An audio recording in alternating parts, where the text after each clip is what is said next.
अस्सलाम वालेकुम dear students, I hope क्या बिल्कुल खैरियत से होंगे। फर्स्ट ईयर कंप्यूटर साइंस में आज की इस वीडियो में हम डिस्कस करेंगे लूपिंग कंस्ट्रक्ट्स को।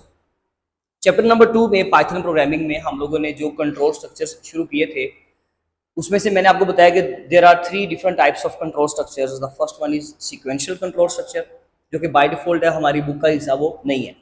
नंबर 2 पे डिसीजन मेकिंग, जो कि हम अपने प्रीवियस वीडियोस के अंदर डिस्कस करके आए हैं। और अब हम आज शुरू करेंगे लूपिंग कंस्ट्रक्ट्स को। मुझे चंद एक बातें आप लोगों से यहाँ पे क्लियर करनी है कि एक तो जब हम लूप की बात करते हैं तो एक्चुअली हमारे पास 3 तरह के लूप होते हैं। वाइल लूप प्रोग्रामिंग में इस्तेमाल होता है, फॉर लूप इस्तेमाल होता है, डू वाइल लूप इस्तेमाल होता है, और डिफरेंट तरीके से इनके कीवर्ड्स को हम लोग इस्तेमाल करते हैं। लेकिन पाइथन में और हमारे सिलेबस में खास करके हमारे पास 2 लूप हैं, वाइल लूप और फॉर लूप, और हमें इन दोनों को ही डिस्कस करना है। आज के इस वीडियो में हम लोग वाइल लूप को डिस्कस करेंगे, ठीक है, और फिर हम आने वाली वीडियो में अपना फॉर लूप का टॉपिक जो है वो अलग से कवर करेंगे नेक्स्ट वीडियो में। इसके साथ जितनी भी लूपिंग कंस्ट्रक्ट के हवाले से एक्टिविटीज हैं, वो जब ये लूप कंस्ट्रक्ट सारे खत्म हो जाएंगे तो उसके साथ या फिर देखेंगे कि नेक्स्ट वीडियो में अगर उसके टॉपिक के साथ अगर वो एंगेज हो सका, वीडियो का ड्यूरेशन ताकि बढ़ना चाहे, इसलिए हम उसके साथ कवर करेंगे। और बाकी भी जितनी भी रिमेनिंग आपकी एक्टिविटीज रहती है इंशाल्लाह वो साथ साथ आपको परफॉर्म करवाऊंगा, यहाँ पे भी और वहां पे कंप्यूटर की स्क्रीन पर भी। अच्छा, सबसे पहले अगर हम लूपिंग कंस्ट्रक्ट की बात करें तो लूपिंग कंस्ट्रक्ट जो होते हैं, यानी कि ये जो स्ट्रक्चर होता है लूप का, ये हमारे कोड को एफिशिएंटली और बड़ा ही ईजियर जो है आप कह सकते हैं कि जो है मूव करवाने में हेल्प करता है, रन करने में हेल्प करता है। एक्चुअली ये होता है कि जब हम अपने कोड को मल्टीपल टाइम रन करना चाहते हैं, लिखा तो मैंने कोड एक बार है, मतलब मैंने यहाँ पर कुछ पीस ऑफ कोड लिखा 5 लाइन्स का, राइट, लेकिन मैं चाहता हूं कि लिखा तो एक बार है इनको 5 लाइनों को, लेकिन अब इनको जब मैं चलाऊं तो तकरीबन इनको 50 बार चला लूं, 100 बार चला लूं, 1000 बार चला लूं, तो ठीक है जी, it is possible in programming में ये चीज पॉसिबल है, आप कर सकते हैं, कोई इशू नहीं है। ऐसी चीजों के लिए हम लोग अपने एक्शंस को रिपीट करने के लिए, अपने कोड को रिपीट करने के लिए हम क्या यूज करते हैं, लूप्स। प्रैक्टिकल एप्लीकेशंस पता है क्या है इसकी, कि लेट्स सपोज अगर मुझे 1 से लेकर 10 तक की लिस्ट प्रिंट करनी है ना, 1 से लेकर 10 तक के नंबर शो करवाने हैं, किसी भी फाइल के साथ आप ना फाइल की इंडेक्सिंग कर रहे थे तो आपने नंबर ऑफ फाइल्स के साथ नंबरिंग करनी है 1 2 3 4 5। तो चले जी, अगर हमारे पास हंड्रेड्स में या मिलियंस में, लेट्स सपोज आप मिलियन बड़ा फिगर यूज करें, मिलियंस में अगर आपके पास वो फाइल्स हैं, तो भाई आप वो 1 2 3 4 साथ खुद काउंट करोगे, साथ खुद लिखोगे? नो।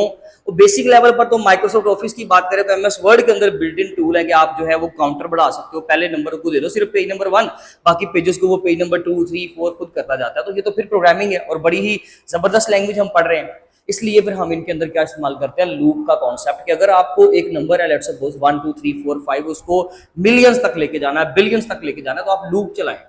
आप लिखेंगे वो कोड एक बार, लेकिन वो कोड के अंदर खुद ही आइटरेटिवली कोड अपने आप को चलाता जाएगा और उसके अंदर इंक्रीमेंट करके अपनी चीजों को बढ़ाता जाएगा। इसका मतलब है कि अगर हमें पैटर्न्स को प्रिंट करना है, अगर हम लोगों को ह्यूज अमाउंट के अंदर डाटा है लेकिन सेम, जिसके अंदर सिमेट्री है, अगर डाटा के अंदर सिमेट्री नहीं है तो याद रखिएगा वहां पे कभी भी प्रोग्रामिंग के अंदर आप लूप इस्तेमाल नहीं कर सकते। उसकी एग्जांपल मैं इंशाल्लाह आपको साथ साथ वीडियोस में देता रहूंगा। हम फिलहाल स्टार्ट करते हैं अपने लूप के कॉन्सेप्ट से। There are 2 types of loop, while loop और फॉर लूप। हम लोग अगर ओवरऑल दोनों की बात करें तो लूप के अंदर हमेशा जब भी आप प्रोग्रामिंग के अंदर ये कंस्ट्रक्ट बनाओगे तो भाई आपके पास ये चंद एक स्टेप्स होंगे लाजमी, जस्ट उनकी प्लेसिंग हमें याद करनी है, लेकिन ये स्टेप्स आप याद कर लें कि एक्चुअली होता क्या। देखिए, सबसे पहले इनिशियलाइज किया जाता है हमेशा एक वेरिएबल को, कोई भी एक वेरिएबल है, मोस्टली बुक्स में आई यूज किया जाता है, जे इस्तेमाल किया जाता है, कोई भी हो भाई, लेकिन हमें एक वेरिएबल इनिशियलाइज करना है। इनिशियलाइज का मतलब उसको वैल्यू देनी है। वैल्यू कौन सी सर देंगे, 0 1 2 3, भाई वो डिपेंड करता है कि आप काम कौन सा कर रहे हो, कोड कौन सा कर रहे हो, किस चीज का प्रोग्राम बना रहे हो, उसके ऊपर वो हम साथ साथ डिस्कस करेंगे। तो इनिशियलाइज किया हमेशा, ये आपका स्टेप नंबर 1 हुआ करेगा। स्टेप नंबर 2 पे आप हमेशा अपने कोड के अंदर एक कंडीशन लगाओगे, वाइल हो या फॉर हो, लेकिन कंडीशन लगाएंगे। इन दोनों के दरमियान डिफरेंस क्या है, याद रह गया, बहुत इंपॉर्टेंट क्वेश्चन है, वेरी इंपॉर्टेंट शॉर्ट क्वेश्चन होगा। Difference between while loop and for loop. While भी कंडीशन पे काम करता है, फॉर भी कंडीशन पे काम करता है, लेकिन एक्चुअली फॉर में हम रेंज देते हैं, रेंज कि यहां से लेके यहां तक चलाओ। वाइल के अंदर हम स्पेसिफिक एक कंडीशन लगाते हैं कि ये कंडीशन जब तक ट्रू है इसको चलाते रहो, नंबर 1। नंबर 2, सेकंड पॉइंट क्या है कि वाइल के अंदर हमें बिल्कुल भी इस चीज का अंदाजा नहीं होता कि ये कब तक चलेगा और कब रुक जाएगा, यानी कि उसकी आइटरेशंस कितनी होंगी।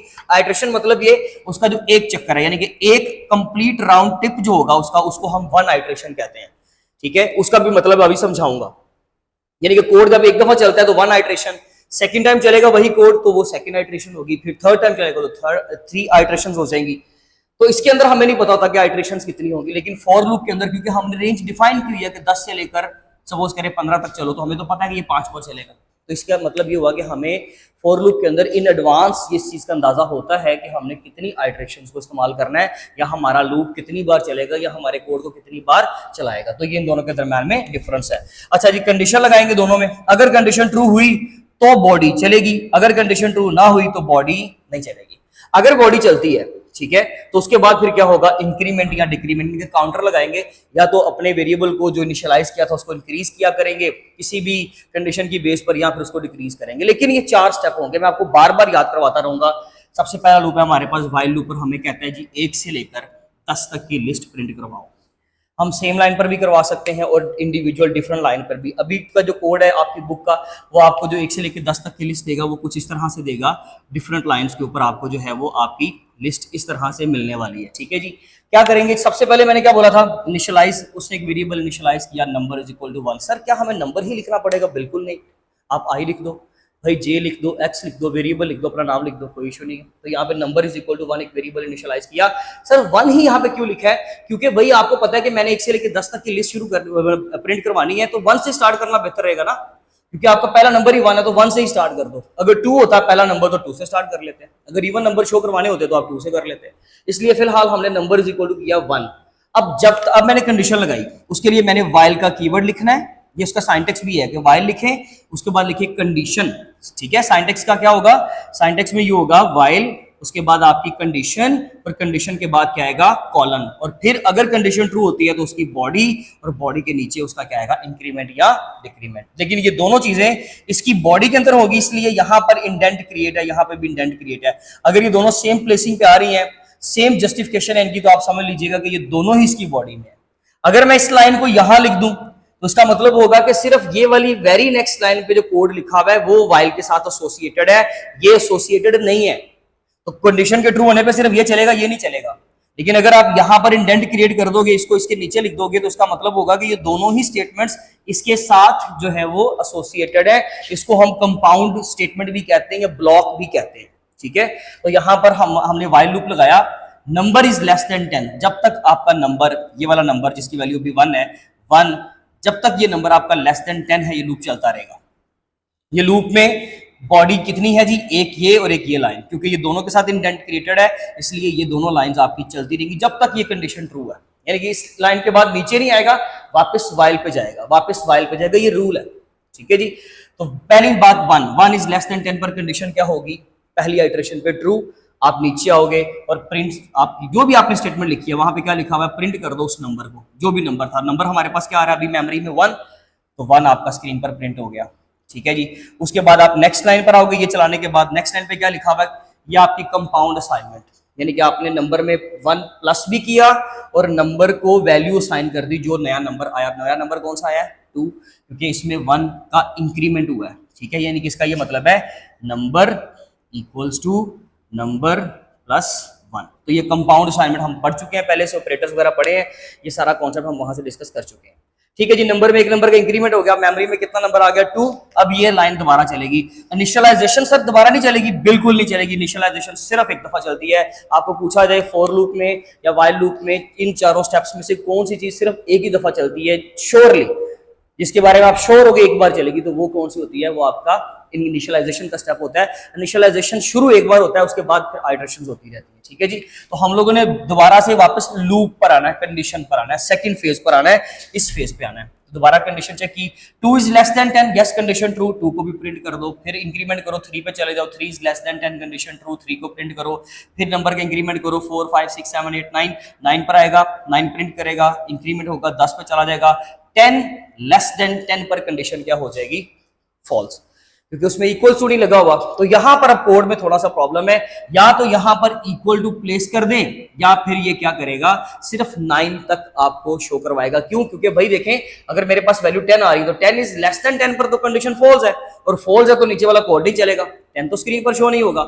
इसलिए या तो यहां पर इक्वल टू प्लेस किया जाएगा, या फिर हम लोग क्या करेंगे कि सिर्फ ये लिस्ट हमारी 1 से 9 तक चलेगी। ठीक है जी। इसलिए मैं आपको बुक से जो है वो मेक श्योर कर दूं कि जो बुक के अकॉर्डिंगली लिखा हुआ है, क्योंकि ये लेस देन 10 लिखा हुआ है, तो बुक के अकॉर्डिंगली जो आउटपुट बन रही है आपकी वो बनेगी सिर्फ यहां तक। ये चीज आप याद रखिएगा। हाँ, अगर हमें क्वेश्चन आता है सर, अब आप कमेंट्स करेंगे कि सर हमें फिर क्या करना चाहिए, भाई देखिए, अगर आप 1 से लेके वो 10 तक की कह रहा है कि हमें फर्स्ट 10 इंटीजर्स प्रिंट करने हैं या 10 तक की लिस्ट प्रिंट करनी है, तो ठीक है, फिर आप यहाँ पर इक्वल टू प्लेस कर लीजिएगा।